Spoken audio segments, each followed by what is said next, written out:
Welcome to Latha cooking channel. ಇವತ್ತಿನ recipe ಅವರೆಕಾಳು rice. ಮಾಡೋದು ಹೇಗಂತ ನೋಡೋಣ ಬನ್ನಿ.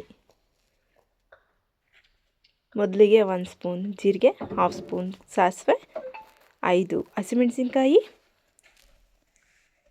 1/2 ಕಪ್ ಕೊಬ್ಬರಿ, 5ರಿಂದ 7 ಶುಂಠಿ ಪೀಸ್, ಸ್ವಲ್ಪ ಕೊತ್ತಂಬರಿ ಸೊಪ್ಪು. ಇವೆಲ್ಲವನ್ನು ಜಾರ್ಗೆ ಹಾಕಿ ರುಬ್ಕೊಳ್ಳಿ.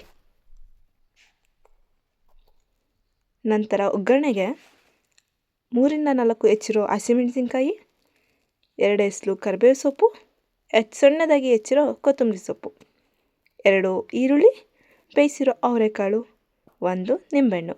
ಮೊದಲು ಬಾಣಲಿಗೆ 2ರಿಂದ 3 ಸ್ಪೂನ್ ಆಯಿಲ್ ಹಾಕ್ಕೊಳ್ಳಿ. ಸಾಸಿವೆ, ಜೀರಿಗೆ, ಕರಿಬೇವು ಸೊಪ್ಪು, ಮೆಣಸಿನ್ಕಾಯಿ, ಈರುಳ್ಳಿ ಹಾಕಿ ರುಚಿಗೆ ತಕ್ಕಷ್ಟು ಉಪ್ಪು ಹಾಕಿ.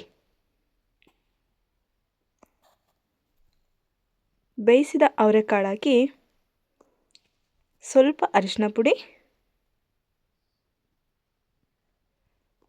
ರುಬ್ಬಿದ ಮಸಾಲೆ ಹಾಕಿ ಹಸಿ ವಾಸನೆ ಹೋಗೋವರೆಗೂ ಫ್ರೈ ಮಾಡಿ.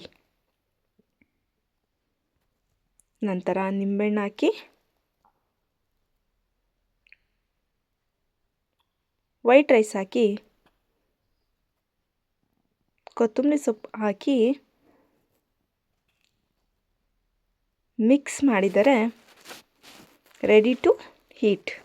Subscribe to my channel for more recipe.